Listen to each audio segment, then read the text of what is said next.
Alright. Welcome back to our channels, ladies and... Podcast. Okay, fine. Podcast. We are now on episode 4. Yes, we are. And we're going to start this channel, this podcast like we normally do. And we're going to start with Ryan. Anything interesting, wonderful happening during your March break week? It's March break. Nothing really happened. Well, as you know, that first weekend of March break, going into Monday, we had that big storm. So I was here I ended up staying here through that, so I didn't have to go anywhere. Not that you could have gone very far. The roads were all closed. Yeah, most of the highways were closed. Other than that, there was nothing else for me to do. That's true. But you did get some Doom done. Yes, I forgot about that. I did get some of my new season of my singles channel, playing the game Doom. I did get some of the recording done. You will be seeing it start. You will be seeing Actually, by the time you see this video, it should have already came out. It came out Friday at about 4:30 p.m. Yes. And or 16:30 for those of you who go by the 24-hour clock. And this would have been Doom the original. Yes, from 1993, I think it was. I think so. It's older than me. I know that. And it was probably 93, I think it was. So yeah. How about you? You granted had a bit of a short week, but yes, you would have had a lot more happen than me anyway. Yes, I was off Monday. The roads were just too bad. I didn't want to drive. I didn't drive into work because of the bad weather. Yeah. But essentially, over the week, we had some interesting phone calls. We had a couple of, surprisingly, some flatbeds things come in. Oh, yeah. Some that were kind of silly. Oh, yeah? Well, look, ladies and gentlemen, if you're in the trucking industry or the shipping industry, you know what a flatbed looks like. And a flatbed is not a commonly used thing. At least with your company. At least with our company, it's not commonly used. And before you ask, yes, it costs more money for you to use one of our flatbeds. It's just not because it's not a common piece of equipment. But I think the biggest issue I have with the flatbeds is just how stupid some people are when it comes to a flatbed. Such as? Okay, let me paint you a picture of Joe Gavlin. Exactly. You get a piece of pipe. Let's call it a piece of pipe. It's 10 feet long, say 12 feet long, by 1 foot wide, 1 foot high, weighing 150 to 200 pounds. Not that heavy. No. And you call in and go, I need a flatbed for this. Why the hell do you need a flatbed? Well, I'm going to say that maybe his yard is too small. Or too small to get it. The flatbeds are 48 feet long or 53 feet. Yeah.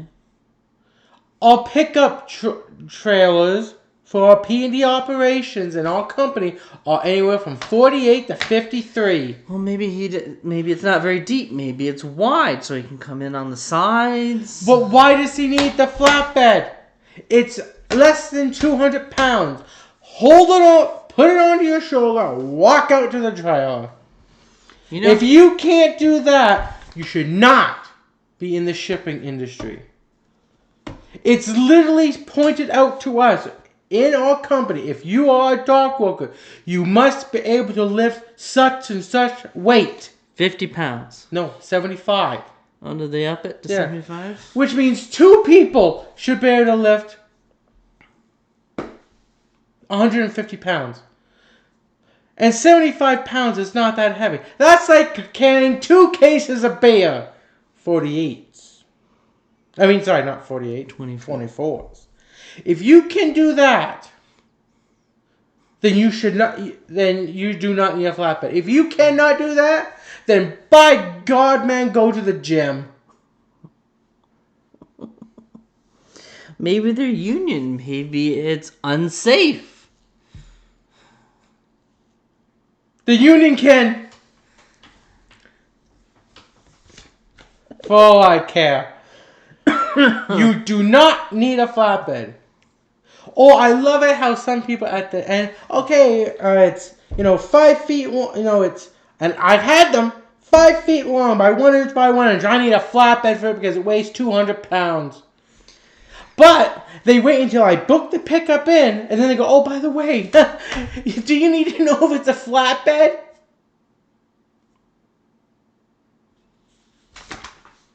No, I'm a bloody mind reader. Let me use my crystal fucking ball to figure out if you're a retard or not.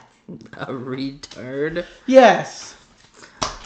I don't think they're retards. Some of them are. Or when they go, do you need to know if it's dangerous goods? No, we like driving around with shit that can explode and not know about it. It makes us feel special. It's no different than the last video and the video before, bills of lading. Oh, yes. Use common sense, please, ladies and gentlemen. Now, if you have something that's 20 feet long by a foot that weighs, let's say, 2,000 pounds or 1,000 pounds, then you know what? You might think of giving them the flatbed? Maybe then you should start thinking about a flatbed. But if you're building it, you should have a tow motor that can lift it. You would be surprised at how many companies build something that's bigger than their tow motors. Then you know what they are called? Retards! They should be on the short bus.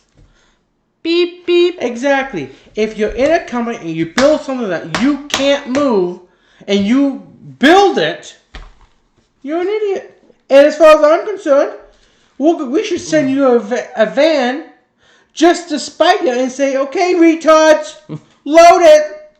Oh, you can't load it? Do you have equipment that is designed to move the shit you build? No? Well, guess what? Until you get that, you don't get a backup. They didn't want you to load it up on the street, did they? And go, well... Oh, we've had people do that. Oh, I know you have. And let me tell you, there was one guy in Toronto. I'm going off right now. This is going to be a long-ass fucking video. Yes, it will. Guy in Mississauga called in, wanted a flatbed. Why? Because he had a little tiny fucking piece of equipment. How's little? It was like a piece of pipe. Oh. It was maybe 21 feet long. Maybe 2 feet wide, if you're lucky. And I didn't even weigh 500 pounds. Uh-huh. And he goes, oh, well, I need you to come pick this up. Well, we can't. Because it strictly says your yard is too small. We can't get anything in there. All you can handle is a straight truck. Now, a straight truck, if you're not in the shipping industry, is... think of it as a Lay's chips truck. One of those... A little bit bigger, but yeah. Yeah. A Lay's chips... Like a moving van. Yeah, think of a moving van. Well, bigger than a moving van. No, maybe a little longer, but most moving vans have a cab, and then you have a box of 20 feet or whatever, 10 feet, whatever, in the back. Yeah. And it's either a single or a tandem axle. They're not very big. No. And it strictly said he can only handle that. He can't handle anything bigger. This goes for all companies that ship with him. And he literally says, I know all you are able to fit in here as a straight truck because my yard's so small. But I need a flatbed because I created this thing that's 21 feet long. This monstrosity. Well, why the fuck did you build something that you can't fucking fit in your yard? You damn moron. It's got to be Toronto fucking people. It might be. And he goes, well, can't you just park on the street and I'll come out to him? Now, technically, we could. He's on the side of a busy fucking road. Oh. It wasn't like a side street. Oh. It was like down Shawson Avenue, down one of the busiest streets. Oh. Where it's literally designed for truck traffic only, this road. Oh. No, it's not something we can just park there. I literally asked people about this, and they literally laughed at my face on this. They said, no, we gotta block the street off because the street's so busy. Oh. And this retard goes, can't he just park there and wait a couple of minutes for me to bring my tow motor out there? Apparently not. No. Oh, I thought it was a side road of some kind. No, it was down one of the busy streets. Oh. Oops. He goes, I'll bring it out there. Found out a little bit later, he goes, oh, I can't get to your driver. Why not? Because this tow motor can't get through the muddy parking lot of his because it's not designed for off-road. Oh. I swear to God, people who live in Toronto, Edmonton, Calgary, Vancouver, all drink from the same Kool-Aid? all drink from the same Kool-Aid of fucktard and can't fucking put two and two together or put a fucking bolt attach a fucking bolt to a nut. For fuck's sakes, people. But yes, So if you're in the shipping industry, as far as I'm concerned, it should be a written law.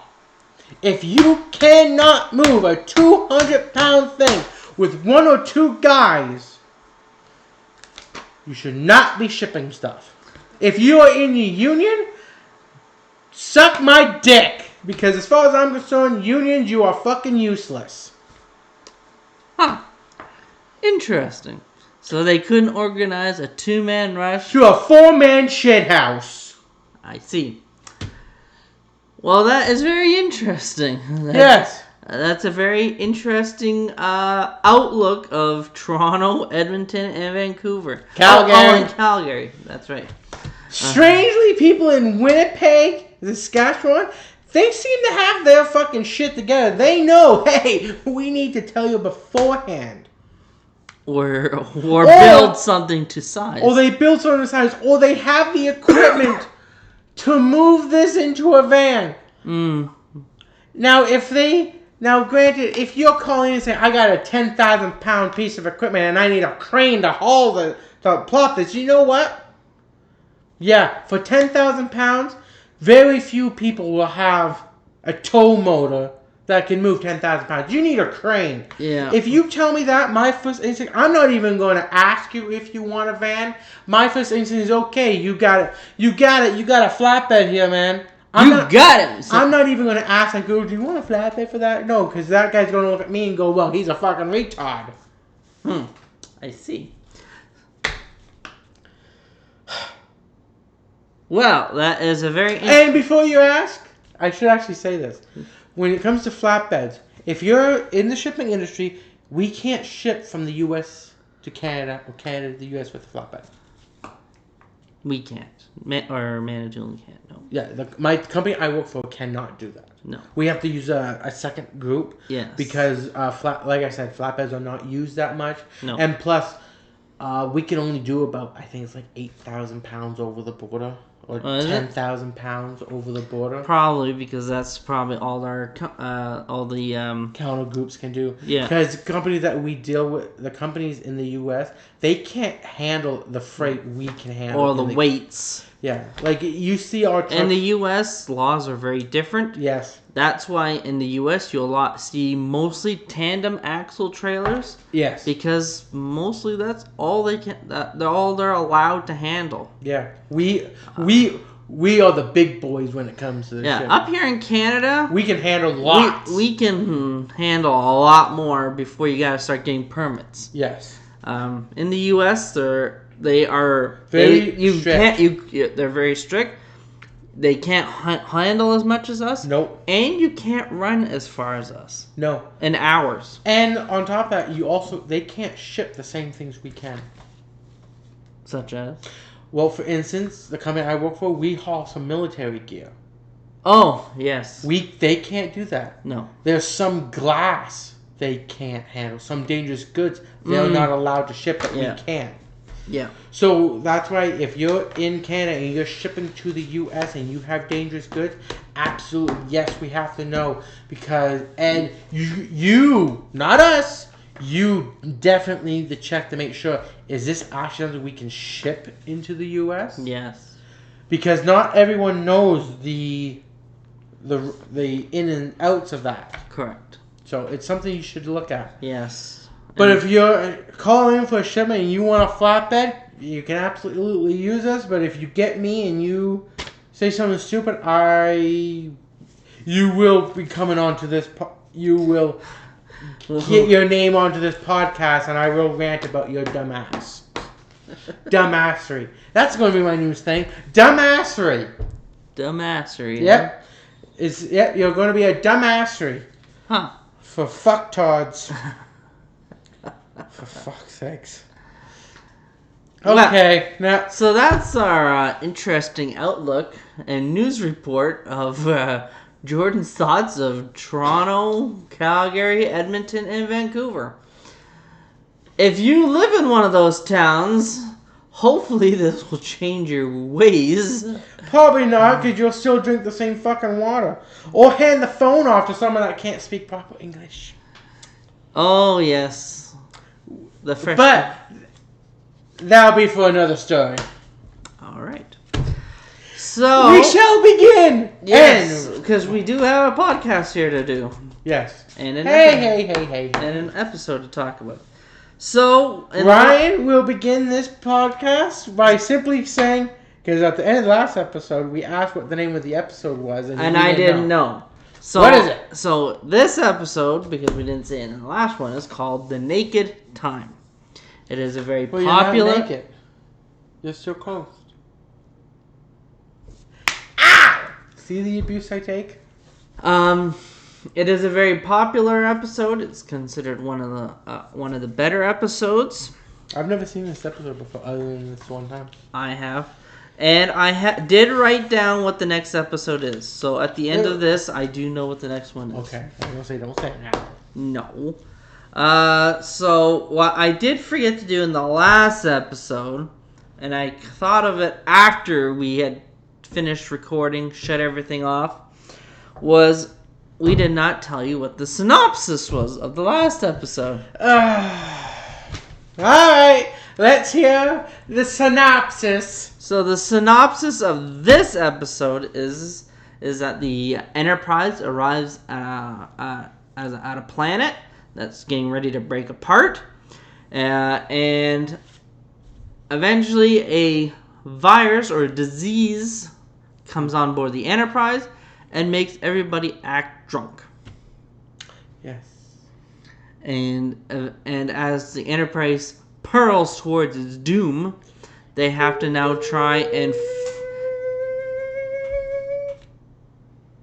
What is with the shaking hands? The ship's going into orbit. It's just falling apart. Okay, what is with the shaking hands? Oh wait, there's no joystick or steering wheel on this thing, is there? No. Oops. Okay. I guess there's really... Exactly. Ah! What the hell was that? They're going in for crash landing. Everyone presumes. So they gotta try and fix the disease before the Enterprise gets destroyed and pull out of the danger. Yes, it's usually a pretty common thing that the Enterprise is going to get destroyed or something. And it usually does. So, we'll get right into the story. So we'll begin with the first comment, which is, of course... A ship flyby. Ship flyby! flyby. They do like 50 of these. I think pretty well every episode is probably gonna start that way. We're gonna probably stop cutting that off. Maybe because they do like 11,000 flybys in an episode. So, so we start off with a captain's log. Mm-hmm. So it goes captain's log. He does not give a star date. I noticed that. All he says is our position. Yeah. And I wrote a check mark and thinking, what is our position? He didn't say. Well, he could have been in bumfuck nowhere. Or maybe in Vancouver drinking the Kool-Aid. Ah, yeah, those fucking idiots. Our position is we're sitting down at the house. So anyway, all he says is our position. He doesn't say where it is. And then he goes on to... And then he goes, orbiting. Now, I wrote that the planet is called Sign 2000.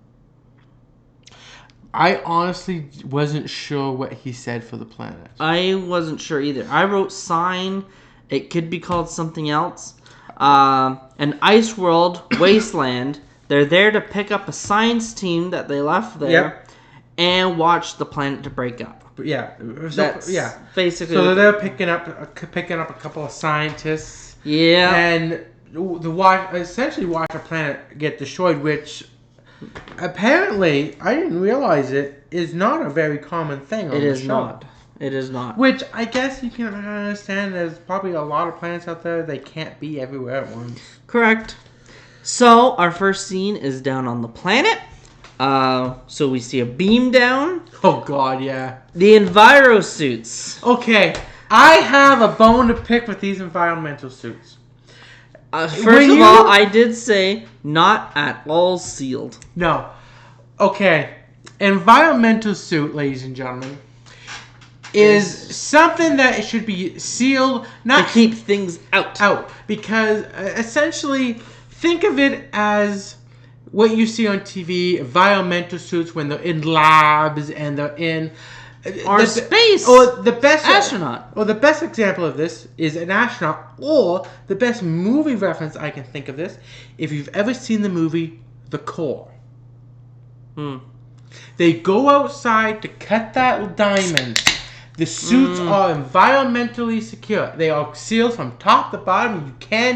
They have oxygen tanks because the suits keep them alive because the suit is perfectly sealed. These suits are nowhere near fucking that sealed. You literally see in the first 2 minutes of them on this fucking planet, a guy pop his glove off and do this underneath his mask because it literally looks like a mask that you could grab and flip up. Basically, that's what it was. Nothing here is stopping the air to go and get you infected. Yes. Which is what pretty well causes the problem. Which is what dumb shit does on this mission. Dumb shit? Yes. So is he from Calgary? He must be. I'm pretty sure he is because it's the only logical thing. Because let's see, the suits looked very nice. I liked the fabric. It looked very nice. But it was not at all sealed. But he literally takes his glove off, scratches his nose, and then leaves his glove off and touches the outside. Starts touching stuff with his bare hand. Puts it back up to his mouth because it's cold because where he is freezing. Yeah. Puts his glove back on, and then Spock comes out and goes, "Okay, I just finished testing everything. We should be safe." Yeah.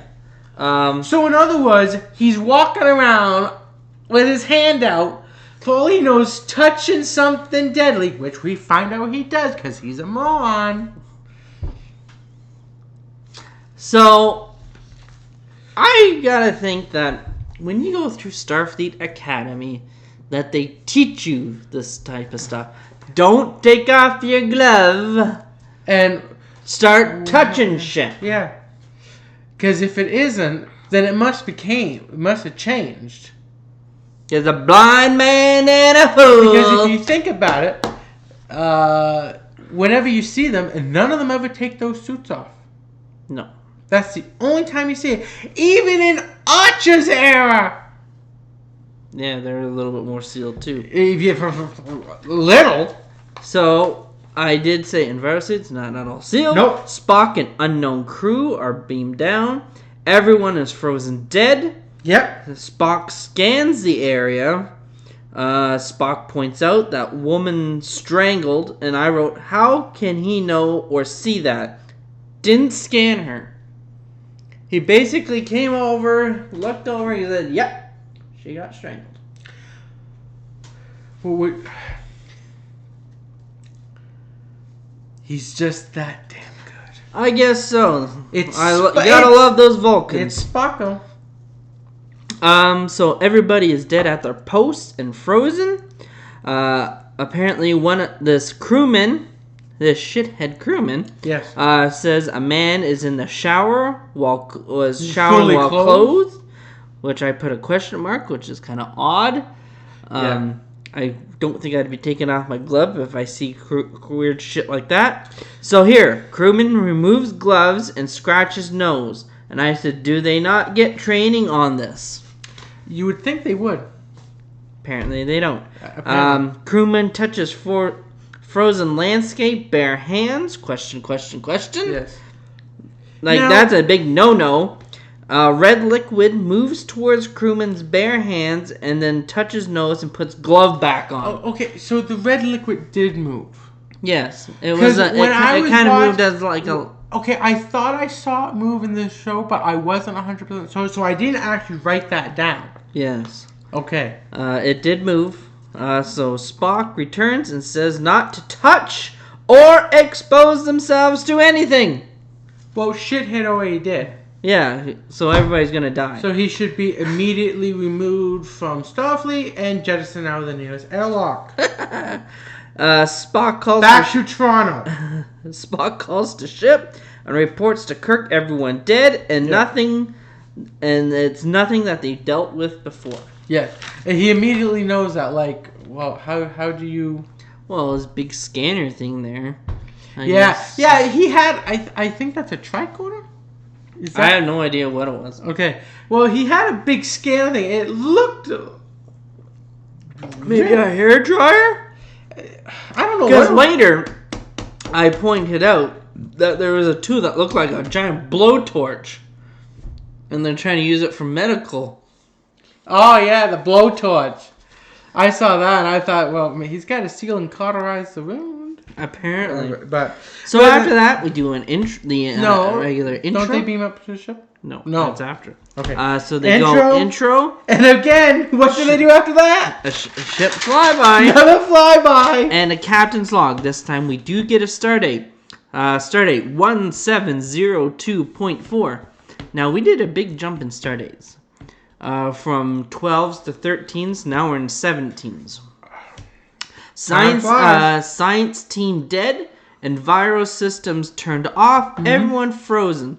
Continue with mission to watch breakup of planet. Yeah. Is essentially what his blog is. So we go transporter room. Yep. Scotty is here. He beams up the team. And on top of all that, you'll be happy to know Scotty's finally wearing the proper colors. Right. Team decontaminates. I said flashy lights go off. Yeah, they literally have to and they have to be decontaminated. Of course, which doesn't work. And it's literally just flashy lights. It looks like almost like a 60s disco. Could have been, because it was made in the 60s. So we go to sickbay. Yeah. Spock and crewman are in all black. Yeah. And I said Kirk never wears a black shirt. Because every time he gets ripped, all you see is his... Well, I'm thinking they have to wear that underneath the environmental suits. It's possible. Maybe. But then again... Well, that's the only thing I can think of. Is they have to wear that under the environmental suits. Who knows? McCoy reports Spock pulse 242 and near non-existent blood pressure. And according to Spock, that's normal. No, now, and then Bones goes, and if you call that green stuff in your veins blood... Yes, because Vulcans have green blood. And I literally wrote, Spock and Bones never change. Yeah. Through the whole series, every movie, it's always green-blooded, inhuman, something. They're always jabbing at each other.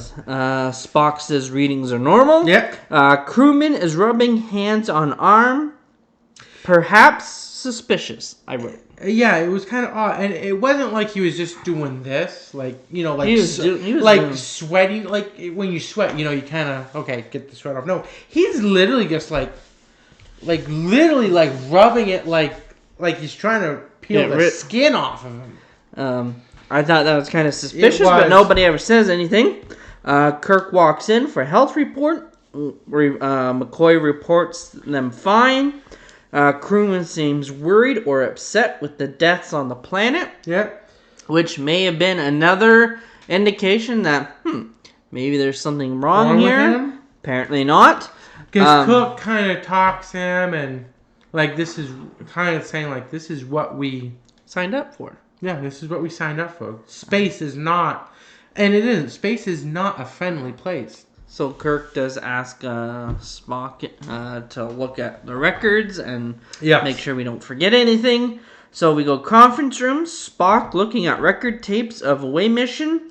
But as soon as he puts in these colored plastic cards, and it starts showing the tapes of footage, I said, from a perspective, either man was not in. Yeah. Because it showed it from the back, from where the camera was. But how did they get that? How did they get that perspective? Neither Spock or the crewmen were in that area. Well, maybe we didn't see Spock though, but maybe he did. It's possible, but just didn't see it. McCoy reports nothing shows on tapes.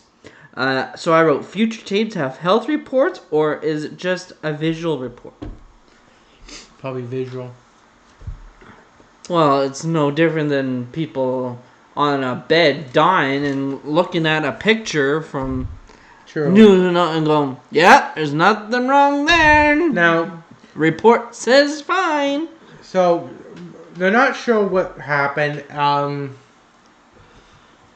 Cook is looking to get answers because he's not sure. Why would they shut the environmental system off? That's the biggest thing. Yes. And on top of that, he also says we also have to view the planet breaking up. So he literally asks Scotty, if that happens, we need to get out of here fast. So I wrote, Scotty, very ego-driven with engines. Report, unless people on bridge start showering with clothes on, we'll get them out of anything within half a second of an order. Exactly. So, and that if you've watched the show and the movies, Scotty and his engines, you just don't. Yeah, he loves his engines. It's a very symbiotic relationship. And you don't touch or mess with his engines. If you do, God help you. Yes. So after that, Uhura calls to report a change in the magnetic field. Yep. Spock says the breakup is beginning. Yep. The planet's starting to die. It's starting to fall apart. So they leave. Next, I wrote Rec Room. I said first scene with a replicator. Yes. So he puts in one of these colored plastic card things, and some meal came out. Yeah. You hear a funky sound, and then you open up a door, and there's a meal. So the food comes on a tray, utensils, and a nicely folded napkin. You don't even get that in the future. Fuck! Not even in the future, nothing works. Exactly. But yeah, literally, it comes, and so that's why I'm not sure if it's a replicator or if it's an actual chef they have, or a mixture of both. I think in a future episode, I think they call it a replicator, but I don't know. Maybe it changes. Maybe. So Sulu and a crewman come in, and I wrote Sulu now in gold. He's finally in the right color. Yeah, he's in the right color. And now the whole time that this guy's looking at his food and all that, he's still doing this. Yes. He's still wiping his hand again and again. Yeah. Almost like he can see something, but we can't. Yeah. So Sulu and crewman talk about fencing. So we finally hear, it's the first time I ever heard the name of this first guy who was on the planet. Yeah. His name is Joey. Yes, Joey. So I wrote Joey, the first infected crewman. Yep. He was the asshole on the planet, took his glove off. Yep, dipshit. Scratched his hands and gets a little upset with Sulu. Yeah, he's kind of upset that Sulu touched him. Yeah. So Uhura calls in engine room on alert, and I wrote, what? All personnel report to bridge. So what did they want? Did they want him in the engine room or do you want him on the bridge? You just gave all the engineers alerts, and now you say everybody report to the bridge. Yeah. Bridge ain't that big. Okay, you're not... Okay. Are you drinking the Kool-Aid from Mississauga?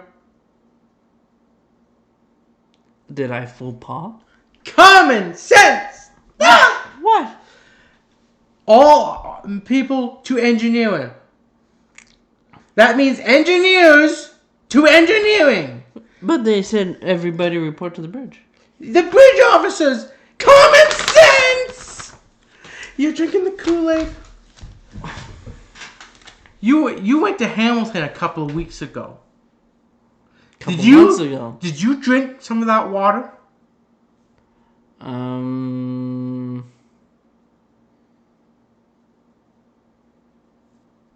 don't think so. I think I had pop. I think. But who knows what they may have cleaned the cups with. No kidding. So at that point... so Joey gets even more upset and threatens Sulu with a butter knife. Yeah. I said perhaps we should call security. Yeah. But Sulu and... There's other crewmen. Yeah. I don't think he ever says his name. Yes. They do? Yeah. It's Oh, right. Later on the bridge. Yeah. O'Reilly. Yeah. That's right. So they try to talk Joey down, like they're trying to hand us a knife. Everything's okay, because Joey at this point is literally rambling on about we don't belong here. We don't belong out here. Everyone died on the planet. What about us? We're all gonna die. He's just kind of almost like a mental break. Yes. Then after that, Joey turns butter knife on himself. Yep. And then Joey and crewman fight over knife, and Yep. Sulu gets in on the fight. Yes. And then Joey's hands is all red, because I did notice the palm of his hand is all red. Yes. Other than that, I'd never seen red on him. No. And then crewman calls for medic to rec room area 39. So they must have a lot of rec rooms on board. Yeah. Crewman sees something on hand, and a rattlesnake sound Yes. happens. Every time someone gets infected, you hear like that rattlesnake, the type sound. I said no redness on hand. I said really cheap.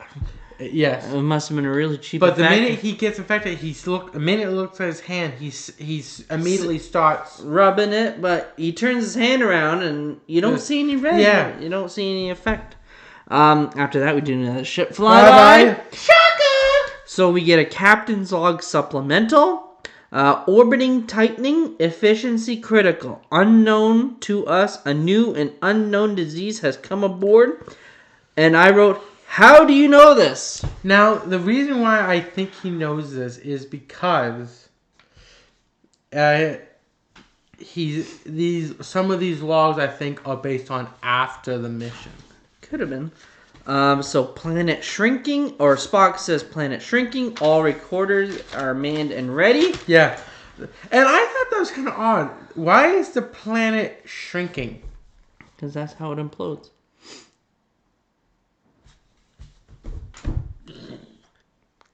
It first will shrink like a bomb, and then it explodes. A bomb does not shrink. It does an implosion, then an explosion. So in Star Wars, okay. So this planet was close to... Spock did say that this planet was close to Earth-like at one time. So this is an interesting thing to see, because this is what could happen to Earth. Because he literally says the planet's sun died out thousands of years ago. And that's why everybody froze. Yes. So I wrote crewman and Sulu rub hands together. The rattle sounds are both infected. I said no one reports weird sounds or stuff on them in space. Hey, how do we know the rattling sound? The Kool-Aid has kicked in. How do we know There is no rattling sound that they can hear. It's just for us to know, yes, they're infected. We don't know that. Yes, we do. We do. Common sense. Okay. Watch me. Yeah. Okay. And then I wrote, or stuff on them in space. If you see something on your hands, maybe you should go to sick bay. And that is true. However, like you said, they didn't see anything. So maybe... That's why I thought maybe the rattling sound would have gave it away. So, Kirk and Spock talk about Joey. Spock does say that this Joey guy had some self-doubt was high. Yeah. Confidence of self-tortured. Whatever that means. So, Kirk says... Not the man he knew. And I wrote, when did you know him? Never heard of him before. Well, I think Cook tries to make sure he knows. Well, it's possible, but you never said this before. And it sounds like he was talking like knew him for years. And he probably did. Okay. So McCoy and Nurse Chapel, possible surgery on Joey. And I wrote, why? Yeah. Because we didn't see him get injured. No, but I'm assuming he got stabbed by a butter knife. I guess so. Which I don't know how that can happen. The butter knife was pretty dull in that episode. Right. Butter knives are pretty dull. Yeah. But and then respiratory drops. McCoy compensates with a respirator. And I wrote just a face, nose mask, and cylinder. No tubes to OS. Or O2? That little cylinder probably has oxygen in it. It's possible, but... Now, that's all I'm thinking, because, remember, this is the future. Yes. Not going to hold much oxygen. McCoy closes up surgery. Why surgery? Closing up tool looks like a blowtorch. It does. It literally looks like a small acetylene torch that you use for plumbing. Yeah. And it literally looked like that. And now, granted, no flames came out of this, but it literally looked like that. And when I first saw it, I thought, well, are we blowtorching something? Like, we gotta seal this son. We gotta seal this son, bitch. Yeah. Well, mini crisp. But he used it, and then he closed them up, and then Joey. Eventually, we go to the bridge. Crewman doesn't compensate for gravity change. Kirk does it instead. Compensates with one button. Yeah. So eventually you just gotta go over there and it compensates automatically. That's some bridge. And the crewman he's kind of still working with his hands, but he's like, not paying attention. And he kind of goes, oh, sorry, I must have been really nervous and all that. Like. So we go back to sickbay. Joey vitals dropping still. Yeah. McCoy unknown why. Vitals should be getting stronger. And perhaps you didn't turn on the blowtorch. Maybe. But, like, McCoy is literally saying in the scene, like, he shouldn't be doing this. The wound was not that bad. Yeah. I know I can get you healthy. I've done this before. So, McCoy unsure why Joey's dying. Doesn't seem very worried or in a panic. Could be a good or bad thing. Now, granted, maybe you would want your doctor to be panicking a little bit to try and save you. But you don't want him to be panicking and maybe... worse. And I think with this, McCoy, they're trying to show McCoy is a seasoned doctor. Maybe. So McCoy does hypospray Joey. Joey dies. McCoy shocked, but unsure why, as wounds weren't that bad. Yeah. So essentially, Joey died from a baby wound. Yes. So apparently, it's what happens with us people like him. So after that, we go back to the bridge. Yep. McCoy calls for Kirk to go to sickbay. Yep. Kirk tells Uhura to tell McCoy he'll get down when he can. Spock reports as planet shrinks, they have to move along with it. Kirk tells Scotty to tie into helm if they need power quick. And I wrote, shouldn't engineering already be tied in so they know when to go and to stop? He may be taking over direct control. Maybe. Which, you're right, they probably should, but he's probably trying to cut out the middleman because, like you said, we have seconds to get out of orbit when this planet gets blown up. Yes. So Kirk goes to see Bones. Sulu and crewmen report they are sweating a lot. And they're kind of nervous. And Sulu says something that is completely out of left field. Yeah, Sulu asks crewmen to go with him to gym. And then after that, Sulu sneaks off bridge alone. Yeah. And I wrote, Spock doesn't hear crewmen talking. Spock should have better hearing than us. Yes. And he doesn't hear the door open and close. No. And Sulu sneaks out, and that for me is a clear sign that there's something wrong with Sulu because Sulu wouldn't leave his post. He's a very loyal officer. He is. So after that, we go to sickbay. Kirk and McCoy talk about Joey dying. And McCoy thinks Joey gave up on living. Because McCoy is literally telling Kirk, like, he shouldn't have died. This shouldn't have happened. He should have been living. He should be living. Like, the only reason why he should die is because at this point, all McCoy knows is that he just kind of just went, okay, I don't want to live. And then here's where I really thought it was really weird. So Kirk wants to know if something on planet killed him. And I said, in Captain's Log, you just said disease came aboard from planet. Like I said, I think that is a log from after the mission. So Kirk wants Impossible checked out too. Yes. So he says, like, we checked him for everything possible. And then he's like checking for anything impossible. Well, there's more. The reason why it's called Impossible. There's so much there that, and Bones doesn't know what he's looking for. Like, you need to give him something. Yeah. So we go back to the bridge. Spock hears beeping and notices Sulu missing and compensates ship orbit and has another room take over helm. Yes. But he doesn't call security, like, say, where is... No, all he says is, O'Reilly, this is where I first wrote his name, the nav officer seems drunk when Spock asks where Sulu is and relieves him of duty. And he literally says, Captain O'Reilly. Yeah, and Uhura to take over nav. Yeah, I didn't know Uhura could take over nav. Well, anyone can take over any position. I guess, yeah. So after that, Spock orders O'Reilly to sickbay. Yes. Spock calls security to escort O'Reilly to sickbay. Yes. And I said, should have called them sooner. Yeah. Because he said, so this O'Reilly guy says, that's where I was planning on going. So he walks off the bridge, goes in the turbo lift, goes away, and when the doors close, when Spock asks him, security, escort him to sickbay, I think he should have been saying, like, wait here, like, security, come and haul you away. So he goes down. And then after that, calls Kirk to bridge. Yep. After that, we go into the halls, or corridors, whatever you want to call it. Corridors. O'Reilly comes off the turbo lift, and I wrote, no security, waiting. No. Nope. I was going to say that. There was no security. Like, where is... They must have been really taking their time.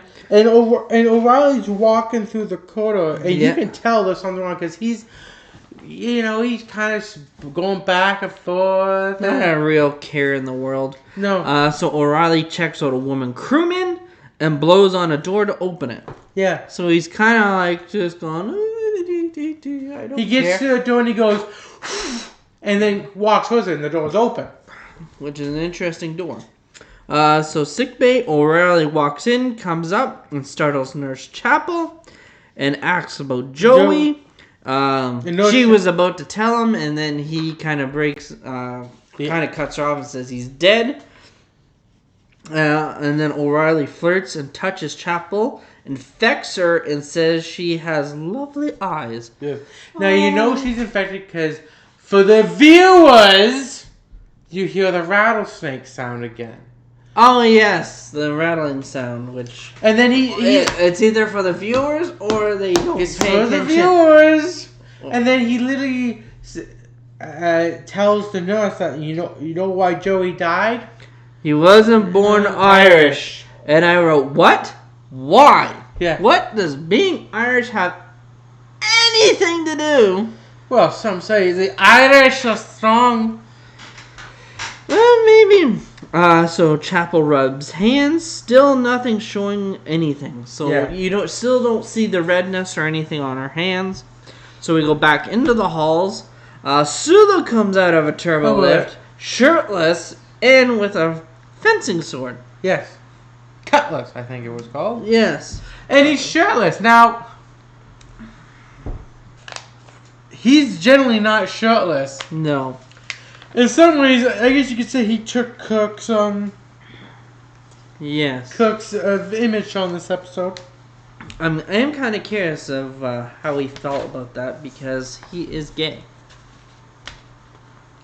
Yes, he is. Yes. So. And that's if he knew he was gay at the time, though. He did. Oh. He didn't say anything because back in the 60s, it was frowned upon. It was frowned upon. If you came out as a gay, you were going to be blacklisted. So he didn't say anything until years later. Mm-hmm. But he did come out. Where was I? Sulu pokes his thumb on top of the sword. Why you would do that? Who knows? And then Sulu chases 2 crewmen down a corridor because he thinks he's a swashbuckler pirate. And then Sulu calls both crewmen cowards and laughs as he climbs up some steps. A ladder. And I said Sulu climbs a ladder, possible engineering space. Yes. Because in the back, I think I saw a sign there that said something about engineering. Yes. After that, we go to the bridge. Yep. Uhura reports Sulu chasing people with sword. Kirk is briefed on the disturbances. And then Kirk orders both Sulu and O'Reilly confined. And anyone they come into contact with, medically checks. Get medically checked, essentially. And so he... at that point, he calls down to, I believe, engineering. No, before that, the ship shakes. We got some shaking and rocking and rolling. And then Kirk orders ship stabilized.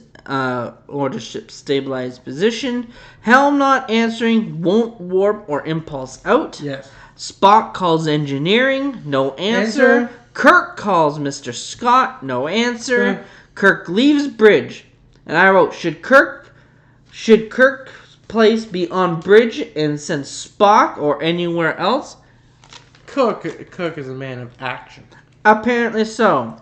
So Cook's about to head off the bridge, and just as he gets Sulu comes on the bridge and starts sword fighting or swinging his sword on the bridge. And literally he points it at Cook and goes, aha, and Cook looks at him and like, Sulu, get that out of my face. And he gets himself poked on the hand. Yeah, he pokes him and Cook's like, ow, ow.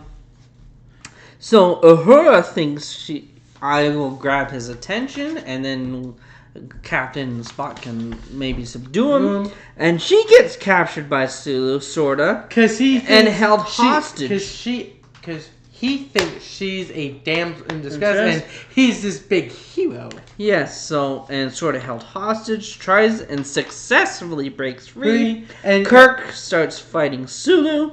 And then the first time to see Vulcan neck pinch. Yes.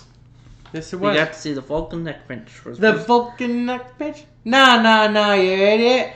It's further down where the neck meets the shoulder. Oh, you mean like this? Yeah. Wrong movie. Right technique. Correct. So Kirk wants to be taught that sometime. So Kirk calls engineering again. No. O'Reilly answers. Yes. O'Reilly answers as Captain Thomas O'Reilly of the Starship Enterprise. O'Reilly says he's relieved Scotty of his duties. Kirk walks to turbo doors and they don't open. I guess Riley has control. I guess it hasn't returned yet.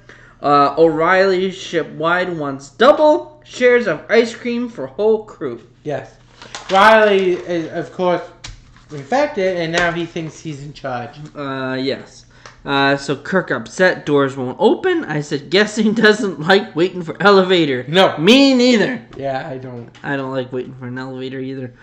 So the doors eventually do open with 20 minutes before burnout. Yep. You'll notice that this time goes by very slowly. Very slow. For the rest of the Because if you actually watch the show and the timer, they say 20 minutes at 30 minutes left of the show. Correct. So O'Reilly starts singing Irish music. Oh, God. And then we go to a captain's log of Stardate 1704.4. Yep. Ship out of control. Ship heading towards planet with 19 minutes of life left without engines or helm control. And the captain's just getting off the elevator from the bridge. And I said, that's some fast elevator. Yeah. Takes 1 minute to go from the bridge to wherever engineering is. So he gets off and he starts running. Kirk walks up to Scotty and crewman and asks what happened. Scotty says O'Reilly said that Kirk wanted to see Scotty on bridge, and as they left, he locked the door. Yeah. And then I noticed Scotty is armed. Yeah. And I said, why armed now? I don't know. And the one thing I don't get is Riley wanted to see Scotty in the bridge, so why did the rest of them leave? I never even thought of that. Exactly. I have no idea. Because he didn't make him pass out. Nope. So I don't know. Yeah. So Scotty wants plans to open the door. Scotty will have to cut through a wall circuit to open door, and scanner looks like medic scanner. Yes. Now, you would think Scotty would know. If he's supposed to be this great engineer and knows everything about his ship, you would think this area. Or do you not think? Because I know. Again, okay, I'm jumping to future Star Trek episodes, like Voyager and TNG and all that. Whenever a door couldn't open because they lost power or whatever, they had those suction cup thingies, and they could force the door open, even if it was locked. Mm-hmm. You're telling me at this time they don't have the. Nope. Nope. They had no way to open it other than walking up to it or circling it. I guess. And then Scotty will have to cut through a wall circuit. Yep. And this whole time, Riley is singing in engineering, and he starts dancing a bit. Does he? In engineering, the first scene. I didn't see that. Now, Riley is drunk. Oh God, acts drunk. His singing is just. You'll actually hear. There's actually a comment Cook makes about the singing later. So next we go to the bridge. Uhura reports disturbance increasing, so obviously this disease is spreading. Spock orders security to B2. Yeah. And I wrote, what is B2? Ship goes to red alert and close off main section. Yes. Like, what? Yeah, he starts cutting almost like he's cutting the ship into sections. Okay, infected there. Okay, they can't get to the uninfected. And I'm trying to think, what is the main sections? Like, is this like bridge? Is that like the important sections, like engineering, bridge, or is it like a section of the ship? Like you can't go in here. I'm thinking main section, bridge, engineering. And what is a security to B2? What is a B2? Is that better than B1, or is it worse than B3? It's a battle droid. This is not Star Wars. Oh. Are you kidding me? So after that, Kirk walks onto the bridge. Yes. Red alert stops and turns off. Kirk orders to continue the alert And Uhura reports O'Reilly has turned off all alert channels. Yes. Now, I did not realize there were alert channels. Yeah, apparently they are. And Cook wants to shut Riley up. So engineering, O'Reilly says they disrupted his singing, and no ration of ice cream for them. Yeah. So I didn't realize ice cream was rationed. So on the bridge, Kirk orders Uhura to cut him off. Uhura reports she can't. Spock tries to cut O'Reilly off, and O'Reilly reports there will be a formal dance in the bowling alley. Yeah. I wrote, what? I didn't realize there was a bowling alley on the ship. Yes, there is. I forgot all about it, but there apparently was somewhere. You never did hear it. No. So after that, O'Reilly has control of main controls and control everything from engineering. And then ship starts to shake and rock again. Essentially, the planet is breaking up still, and the ship is now being sucked in. So going from suck to blow. And then eventually the ship stabilizes. McCoy calls to Kirk and asks if he can keep the ship stabilized. Sulu is on a trank and doing tests. So for nothing to show up. Yeah.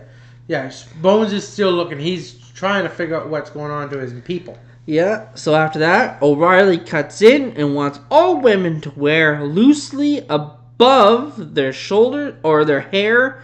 Loosely above their shoulders. Now it was really hard to understand if he was trying to say above or about their shoulders. I believe it was above. It might have been. And then he got onto the makeup. And then makeup should be limited and women shouldn't be made up. Yeah. Now, as Riley's doing this... I didn't realize in the future that women in Starfleet had to wear makeup. Cook wants Riley just to kind of shut up and go away now. So O'Reilly also says that he will sing Kathleen one more time. And I said possible song because I didn't know. Yes. And then Kirk goes, please not again. Yeah. He literally said, not on the intercom, but to himself like, oh, please not again. Because Riley's singing is terrible, and Cook is like, no, I'm done. Yeah. Shut him up. So after that, we're in the main maintenance tube. Scotty attaches some blocks to the wall. I thought they were explosives. Well, they could have been, because he didn't say what they were until after. So they could have been explosives. They could have been who knows. But Scotty places them. He comes back down the ladder and in engineering, O'Reilly is singing and randomly pushes buttons. And I say nothing happens with push buttons. I said they must be dummy buttons. I guess, yeah. And then we're in the hall. Scotty runs to engine room door and reports that they have enough power to stabilize orbit. Yeah. So apparently these things either give power or they're bridges or something. Why he had to run so far to this door to tell him, but who knows. But you can definitely tell as Scotty's doing this, Scotty's got a plan. Yes. So Scotty takes scanner from crewman, and I wrote, don't trust the crewman. Well, if you're going to be cutting into live wires that could possibly kill you, are you really going to trust someone other than the best of the best of the best? Sir! With honors. I guess. So we're on the bridge. 16 minutes till burn up. And so Spock is doing math when he tells that. He has one of those little things there, and he's doing the calculations. Like, we got 16 more minutes. So we've gone through all that, and only 4 minutes have gone by. That's fast. That's slow.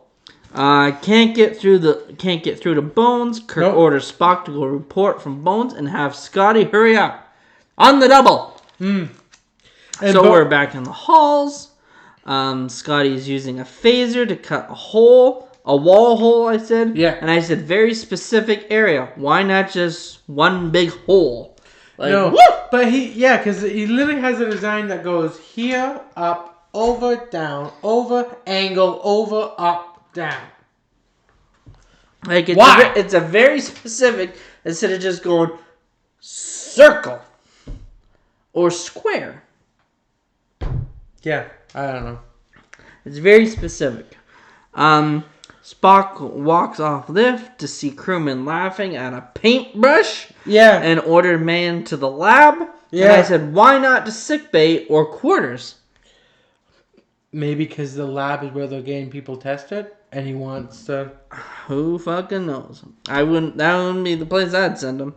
And then sees "Love Mankind" painted on wall. So I'm gonna assume that this laughing crewman with the paintbrush painted this message. I'm thinking so. So after that, Spock hears officers singing to Yeoman Rand. Rand is on the way to the bridge. And she's trying to get past him, but this guy won't let her go by. So Spock orders crewman aside. He does till Spock leaves, and man starts singing to her again. And she yells for Spock, like, can you just get this guy? And he's obviously gone because he doesn't come back. Yeah. But I guess she's... she gets up to the bridge, and Kirk's like, okay, sit here at helm. Where was I? So Scotty is still cutting. Yep. 14 minutes left now. Because Spock has come up, asked him what his time is. And he's saying that it's going to take us so long. So Scotty reports that he can't go faster due to safety factor. Spock says that it'll take 1.5 minutes more than they have, and he doesn't have time for a safety factor. So with the intricate little cut he's doing, it's going to take 1.5 minutes longer than, what did I say? Than the 14 minutes that 14. They already have. Yes. So that's why I'm thinking, why don't you just make a square or a circle? Yeah. Almost like he's, I'm going to get us as close to death as possible. He's the miracle worker. He is definitely that. So back in sickbay, McCoy calls biopsy lab for a report. No response. So McCoy says, I'm going to go to the lab. And I'm going to figure out what's going on. And then Nurse Chapel says the trank is wearing off, so McCoy wants Chapel to monitor him on Sulu and wants Sulu conscious. Yes. Because obviously you're going to need him conscious to give him this shot to see if he actually gets better. So Chapel sounded odd or off when he says, I'm going, and she goes, okay, doctor. But he leaves. Almost like she's saying, like, okay, doctor. Now take me. Ow! She's flirting. McCoy doesn't really pay attention, and he leaves. Where was I? Chapel rubs hands together. The rattling sound comes back. So Chapel starts fixing her hair. Starts looking at herself in the mirror. I guess no one else hears this rattling sound. So we're back on the bridge. Another officer at helm. Removed. Kirk takes helm until Rand walks onto the bridge and Kirk gives helm to Rand. Yes. And she's going like, what? Yeah, she's kind of like, I'm not a pilot. But she takes it anyway. Yes. So, and the engineer at the engineering station is, I guess, unconscious. Yeah, because Kirk literally shakes him and he's like a rag doll. And he doesn't do anything. No. So Kirk tells Uhura to cut O'Reilly off. Uhura yells back, if she could, then she could. If she could, then she would. Yeah. Then she calms down and says that she'll keep trying. Kirk does apologize to Uhura for going off on her like that. Because he did snap at her, she snapped back, and it's not that they were really mad, it was more they just want O'Reilly just to shut up. Because he keeps singing the same song and he can't keep a fucking tune for the life of him. No. So after that, there's 12 minutes left. Yep. So we're now at so 2 minutes have gone by since the last time. We'll need 2 or 3 minutes to get enough engine power to break this orbit. Kirk wants to be there when Scotty cuts through. Then we go to sickbay again. Spock walks in, sees Chapel looking at herself in mirror, asks where McCoy is, and says he's at the lab. Yep. And then this is where it gets a little... Before we get there, Spock calls lab, gets no response. Yeah. Because O'Reilly has control over all this. So he keeps changing the channel. Yeah, so Chapel grabs Spock's hands, gets infected. Yep. Because you hear the rattling sound. I guess Spock didn't hear it. And says Vulcans treat their women differently. Yes. Now, I do want to say, Spock changed really fast. Yes. Like, faster than the rest. Like, most of them took, like, a couple of minutes to an hour. He was almost... Maybe that green-blooded Vulcan is, maybe it flows a little faster. Yeah, it must be. So Chapel tells Spock she's in love with him. And I said, no signs before. Yeah. Maybe. Yeah, maybe. Maybe there was no signs before. And Spock kind of... starts getting emotional. Yeah. Spock looks at hand. Chapel touches Spock's hands and face again. Yep. Spock says he's in control of his emotions. Yep. I sure don't look like it. No, you can definitely tell something's wrong with Spock. Yeah. So after that, Uhura calls that Kirk left the bridge for engineering. Yep. And Spock to report to the bridge. And I wrote, why leave bridge before Spock acknowledges or arrives? Yeah, hey, time is money. Apparently so. So Spock's sorry to Chapel, and then he finally leaves sickbay. Yeah, and as he leaves, he's walking down the hall, and he literally... Yeah, in the hall, Spock's very disturbed, very emotional. He literally breaks down crying. Yeah, which you usually don't see. No. And then eventually Kirk arrives at engineering doors with 2 security guards. Then we're in engineering. Kirk, Scotty, and 2 security rush in. Yep.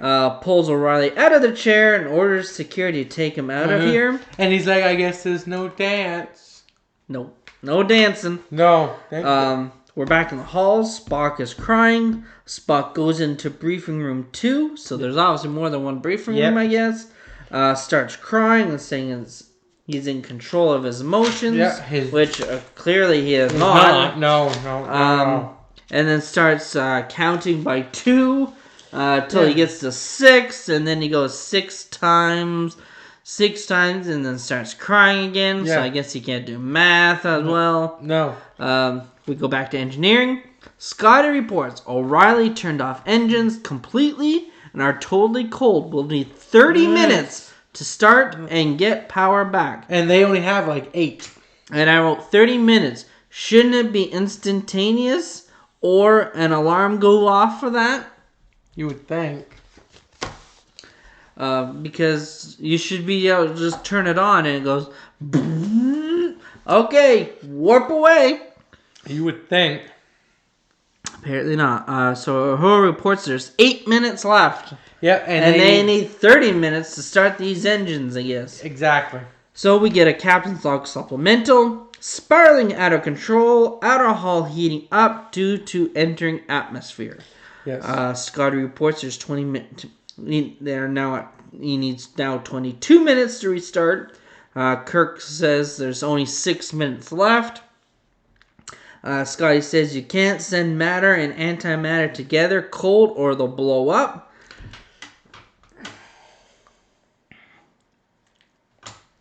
Yes. I have a question. Ask away, good neighbor. They say there's 8 minutes left, and I know that because I wrote it down. They need 30 minutes to fire the engines up. Please repeat. From there, what does it say? It says Scotty needs 22 minutes to restart, and Kirk says there's only 6 minutes left. How can that be? Well, they've already been starting to work on the engine startup. They only had 8 minutes left. 8 minutes have gone by. They're saying 2. Oh. Do the math. One of these things, they don't belong. Oh. So, yeah, because there's like 8 minutes. 8 minutes have gone by. From the 30 minutes. The ship should be dead. The ship should be blown up. But only 2 minutes before they blow up and die. 6 minutes have gone. Only 2 minutes have gone by. Last time I checked, time is time. It does not change.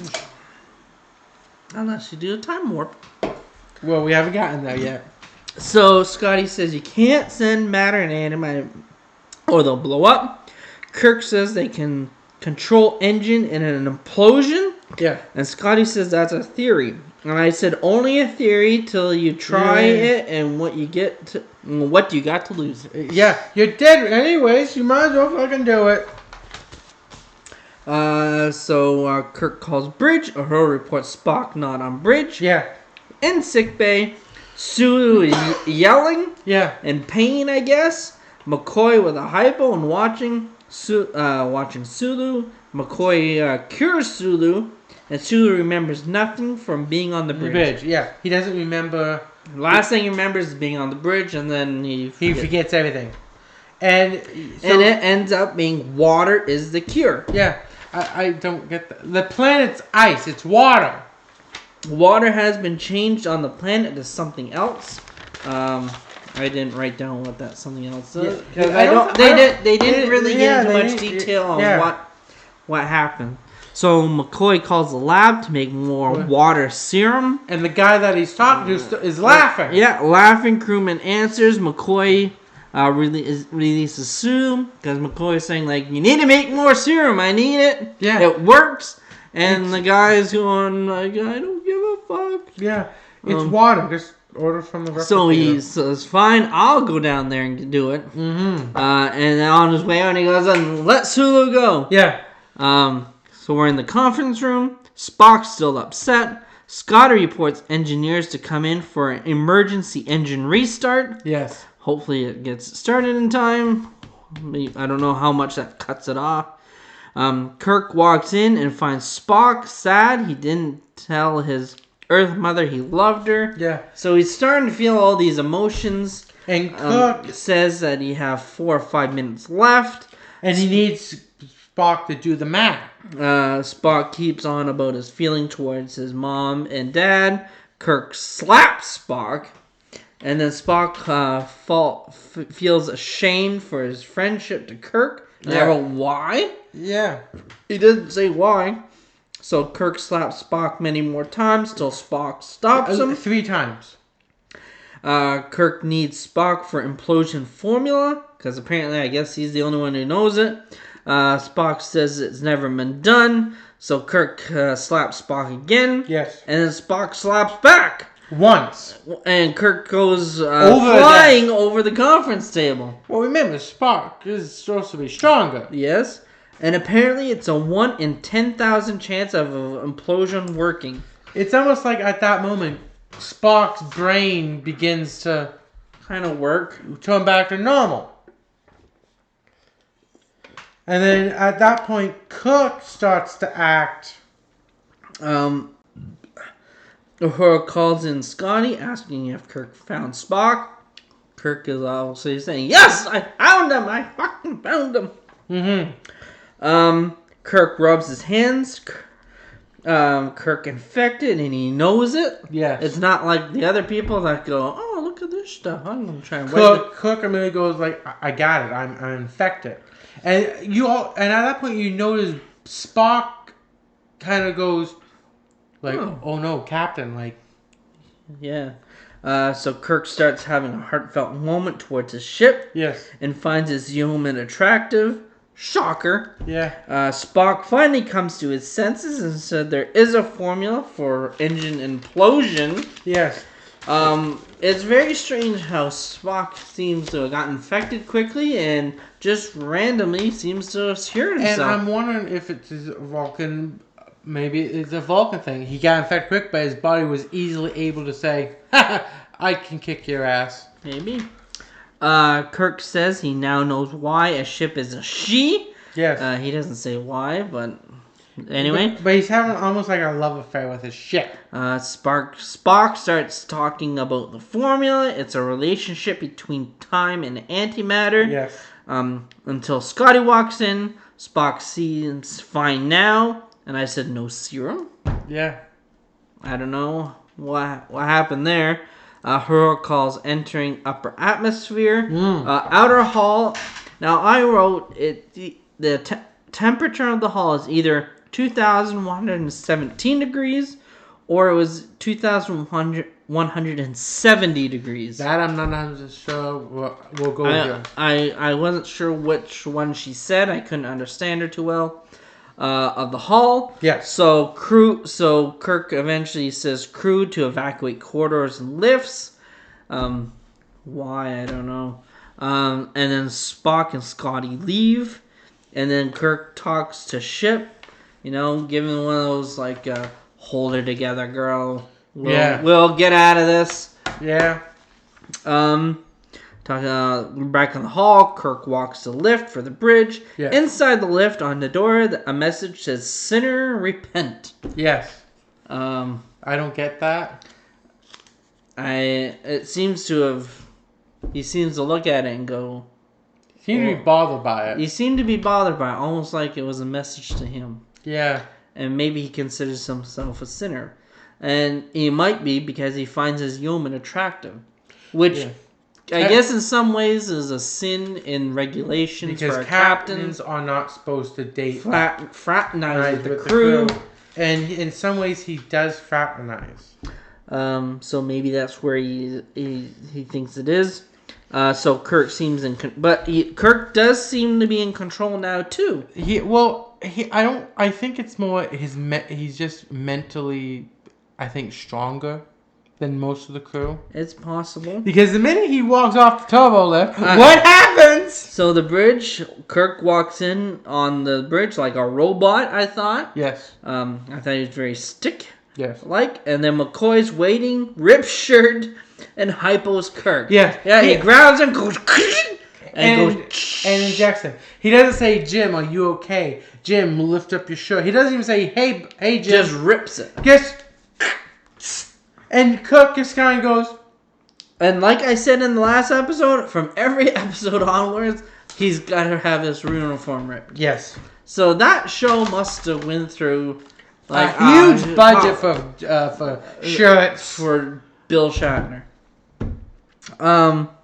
Where was I? Hypo's Kirk. Kirk doesn't seem to react. Keeps walking like a robot. Yes. Sulu sets the course because he's back at his station. He's back to normal. Kirk looks at Rand and goes poetic towards Rand and almost touches her hair. Rand didn't notice or pay attention to his or what he was doing or anything, because as soon as she looks at him, she goes like something wrong. Yeah. Kirk's orders engage engines for implosion. I guess he's finally come back to real normal. He's starting to get back. So a swirling sound of engines. Everyone now seems to be in pain. I said, engines are in back, many decks down. Yeah. So they must be very thin levels or decks or floors. I guess, yeah. So after that, we go into a space shot. It starts to pull. It's a space shot, so all the stars are going into a single point. Yes. Like everything being sucked in. Mm-hmm. So we're on the bridge again. The ship pulls away from the planet. Spock eventually arrives. He doesn't get a shot, but he seems to be normal. Like I said, it's got to be the Vulcan. Maybe. Speed and engines, power off the gauges, and then Sulu reports that time is running backwards. Yes. Time warp. Yeah, I didn't get that. I don't. In this show, there is quite, not a lot, but there are a few episodes of time travel, which are going to be quite interesting, where they go back to only the 60s. Guess what? That's when it was based. So everything was based in the 60s, whether that's where they time traveled to, or a planet was somehow was based on Earth, but everything was always in the 60s or a little later. Mm-hmm. Sometimes it's the 50s. There's one in the 40s, World War II, based on Nazis, which you might find somewhat interesting, being a World War II buff yourself. Yeah. And being Nazi. I'm not Nazi. That's you. No. Not me. No. So Sulu starts slowing the ship. Speed down. Time starts to move forward again once they come to a complete stop. Moves forward normal. Spock reports back to normal time. Kirk orders warp 1. Spock reports they went back 71 hours into past or 3 days ago, and 3 days to live over again. And Kirk goes, they're not the same 3 days. Sure hope not. So, Spock reports that formula works, and that they can go backwards any time to any point at any time. Yes. And Kirk says that they may risk it again to do it in the future. And I wrote Star Trek 4, Whales. Yes. They did it kind of differently because they did a slingshot around the sun. Yes. But they did the same thing. Actually, in future episodes of this series of Star Trek, the original series, they do some time traveling, and I wouldn't be surprised if we'll see them imploding the engines again to do that. They might.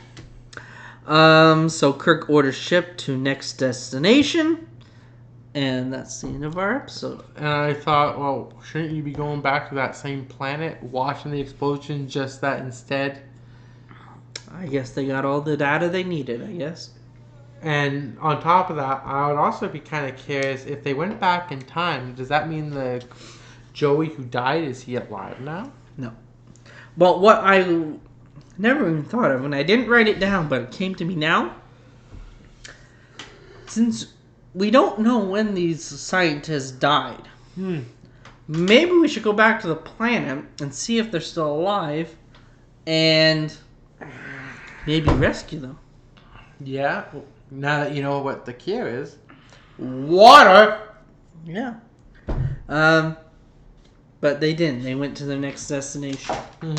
So, and because they're 3 days in the past, I'm assuming they didn't go to that same planet, so they didn't run into themselves again.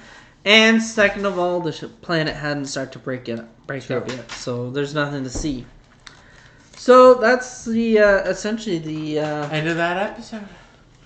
And so, as Ryan was saying at the beginning of the episode, next week we will be recording another episode. Yes. And that episode is? It's called The Enemy Within. Yes. What do you think of that? Very poetic. Think so? I'm thinking so. Sounds very like an interesting episode. It does. Well, it'll be interesting to see and to watch. So what did you think of this episode? Very long. Very painful. Well, it's an hour's episode like any other. No. Yeah. You made it very long. How did I make it long?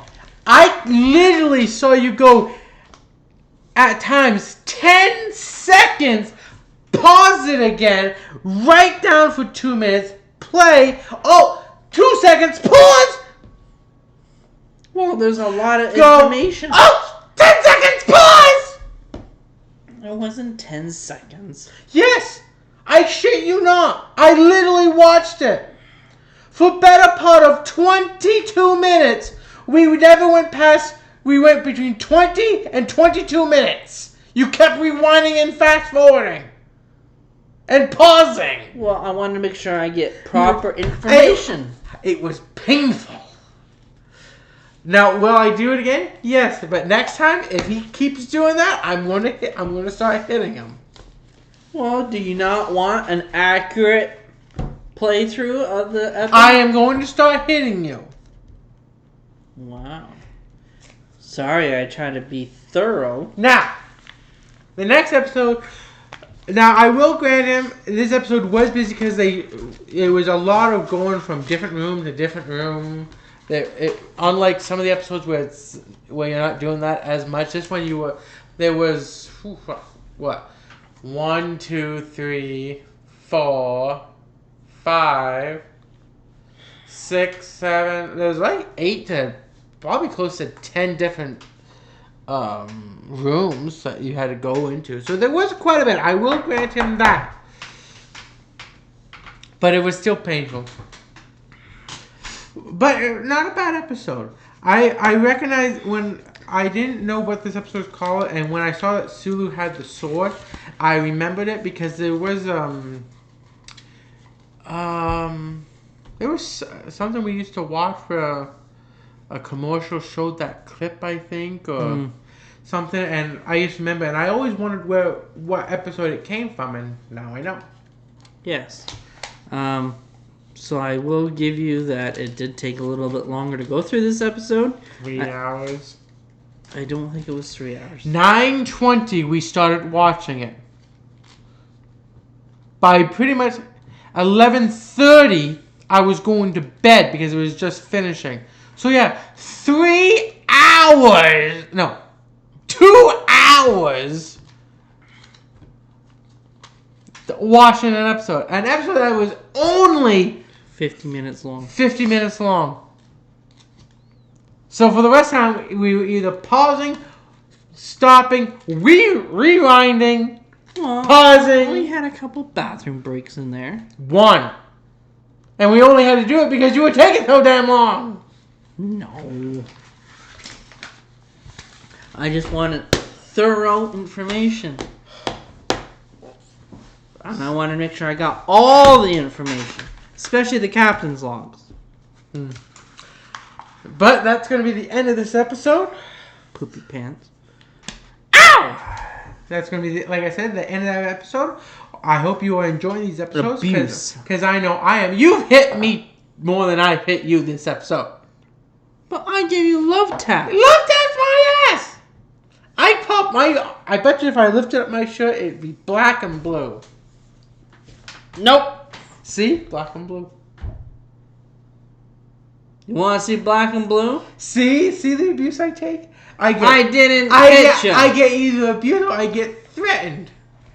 See? Oh, you want to see threatened? See? And I'm the little brother. He should be protecting me. He should be protecting me. You're the bigger. It doesn't matter. Who's older? You. You're 5 years my elder. But you're still bigger. No. Yeah. So we hope you liked the video. Yes. I hope you're liking the channel so far. I hope you guys comment and like these videos. Yes. And hopefully you'll leave comments. Our subscribers, well, it is new, so it's going to take some time. But I did notice our second episode, we only got like 6 views. Yes. The first episode, we got like 40 something. Yeah, we got like 44. We got quite a few of that day, which was very surprising for our first episode. Then it kind of died off. Well, we'll see if this one picks up. We hope it will. Well, we'll see if the next one picks up. Okay, both of them pick up. Yeah. But yeah, and hopefully this white shit goes away. God, I fucking hope so. I'm getting fucking frustrated with this white shit. Yeah, because by the time this one comes out, it should be near end of March. Yeah. So we should be getting into April soon. If you see if it's snowing or something, then you're gonna see a human sacrifice to the gods to stop it snowing. Which god? All in any. I see. Or maybe to the people in Vancouver, Edmonton, Calgary, Toronto. They need a lot more than a fucking human sacrifice. They need fucking brains. I can't fix stupid. I can fix almost anything, and I can. I could build a house. I have the necessary skills. I can build a house. The only thing I couldn't do is put HVAC into the house because I've never done that before.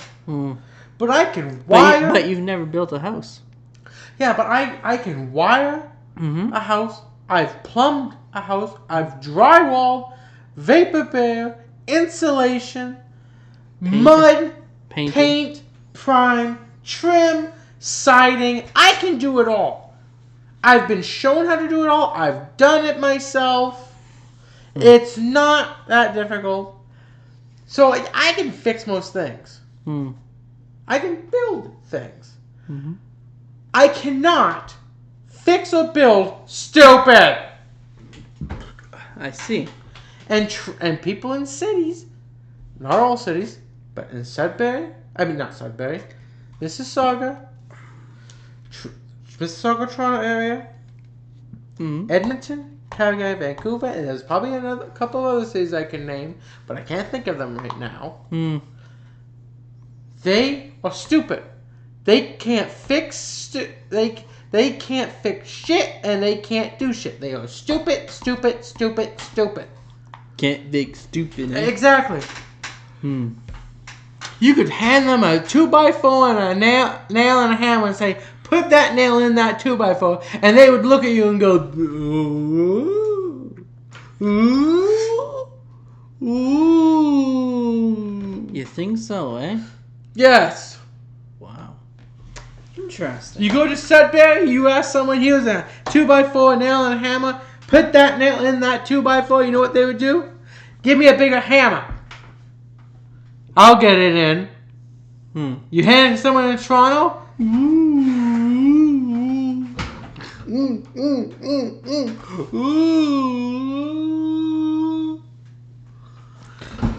Why do they sound like vegetables? Because they are. Because they're stupid. Well, stupid is as stupid does. That is true. But would it hurt you to know that you used to live down near Toronto? I wasn't there long enough to drink enough Kool-Aid to be stupid. Well, I got 5 years. Does that count? No, not long enough. Our mother and father lived down there longer than that. They must. Well, they're from the baby boom. They must have had a much stronger immune system to fight off that shit. Ah, I see. Or maybe the Kool-Aid is a new addition? It must be. It must have been a new addition after we left. Perhaps. Because we used to live in Hamilton, which is technically not Toronto, but it's fairly close. Yes. But anyway, I hope you enjoyed this video. I hope you'll comment on it. I hope you'll subscribe to our channel. Yes. And maybe you'll get insulted on the air too by our my brother here, Brother Jordan. Peace. And maybe we'll talk to you on the next video. Take care now. Bye. Bye.